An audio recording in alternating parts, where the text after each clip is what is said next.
देवों के देव महादेव की बात ही निराली है। उनके अस्त्र शस्त्र सबसे अलग है। वह वस्त्र के रूप में जहां बाघ की छाल पहनते हैं, त्रिशूलधारी, सर पर चंद्रमा और गले में नाग धारण करना उनका एक अलग ही रूप बताता है। भगवान शिव अपने हर हरकतों से सबसे अलग है। उनका गुस्सा, जब वह अपना गुस्सा धारण कर लेते हैं तो वह तांडव करने लगते हैं, जिससे पूरी धरती कांप जाती है एवं उनके इस गुस्से के कारण सभी देव भी घबरा जाते हैं।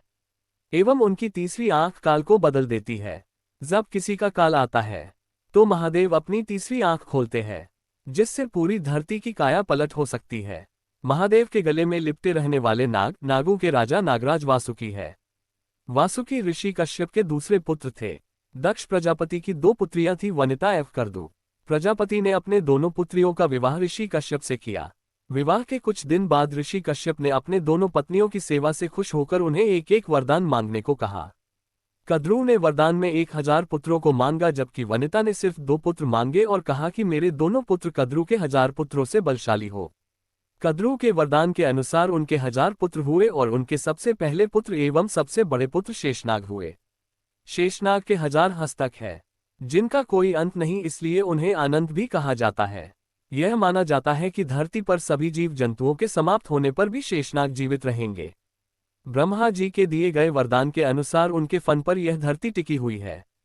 नागपुत्र में सबसे बड़ा होने के कारण वह नागलोक के राजा बने। धरती के नीचे जाने के पहले उन्होंने कश्यप के दूसरे पुत्र अर्थात अपने छोटे भाई वासुकी को नागलोक का राजा बना दिया।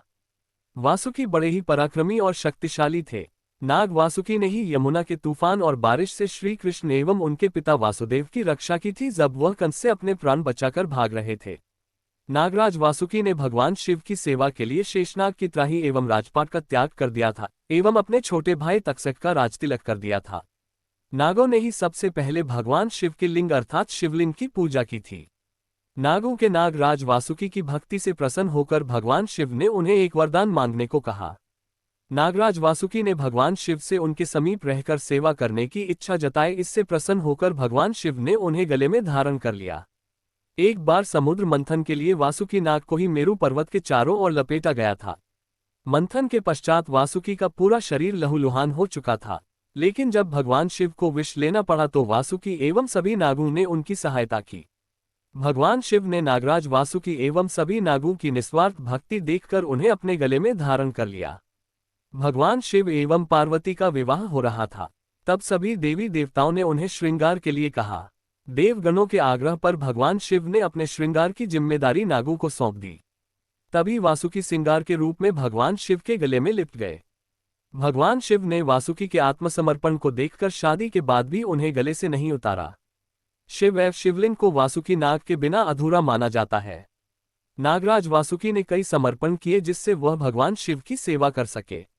उनके इन प्रकार के कई समर्पण को देखकर शिव प्रसन्न हुए और नाग वासुकी को अपने गले में धारण कर लिया। इसलिए जब कभी भी शिव को या शिवलिंग को पूजा जाता है तो नाग को भी पूजा जाता है। भगवान शिव की सेवा में नाग वासुकी का बहुत अधिक समर्पण है। इसीलिए भगवान शिव की सेवा में नाग का महत्व माना जाता है।